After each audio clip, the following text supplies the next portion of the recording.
All right, up next, we got another solve one. I encourage you to pause the video and try it before watching the solution. Okay, what's different here is on this test, there'll be two different type of solve ones.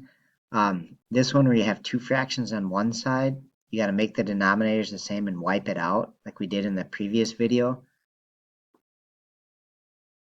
All right, and then this other type one is just fraction equals fraction. We're going to use something called cross products. And this makes use of the fact that if I have two fractions that are equal, say 3/5 is equal to 6/10, then one of the properties of equal fractions like this, a proportion, is that the stuff across from each other multiplies to the same amount. So in this case, 5 times 6, 30 is equal to 3 times 10, 30. And that's true for any pair of equal fractions. So like, let's say 2/7 equals 4 over 14. Again, if we do our cross product, 7 times 4, 28 equals 2 times 14, 28. Okay, so that's a property of any fractions that are equal. Okay, so we're going to make use of that property on this question, right? So according to that property, if I do -5 times 1x plus 1, that should be equal to 1 times x plus 4. Okay, now I got an equation where I can solve for x. So distribute first. So minus 5x minus 5. Distribute the 1. So 1x plus 4. Okay, now we got x's on both sides. So to solve that, what I typically do is get x's on one side.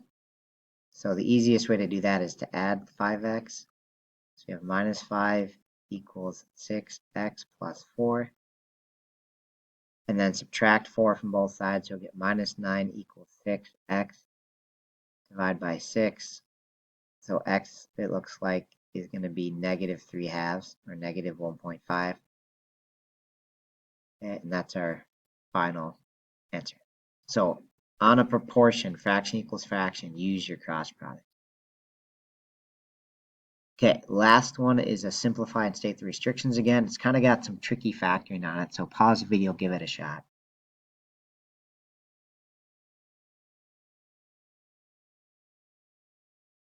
All right, so the trick on this is I would rewrite the top so that the x is first, and then when we factor, just pull a 3 to the front. So it's a little bit easier to work with if you have the highest exponent first, or in this case, just put the 3x first. Okay, the denominator is going to factor like we normally do. So x and x for the x squared, and then multiply to 8, but add to -6. So we're going to need two negatives. I think -2 and -4. All right, I'm just going to rewrite it here. Now that everything's factored apart, now we can cancel. So I'm going to cancel. So I have 3 over x minus 4 is our cleaned up answer.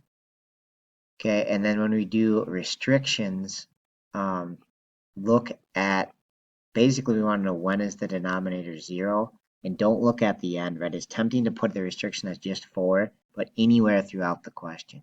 So if I look at, I want to know when this denominator is 4, the easiest way to tell that is when it's in factored form. And so if you look at these two little factors, if you set them both to 0, you get restrictions of 2 and 4. Right, so the right restrictions there are x equals 2 and x equals 4.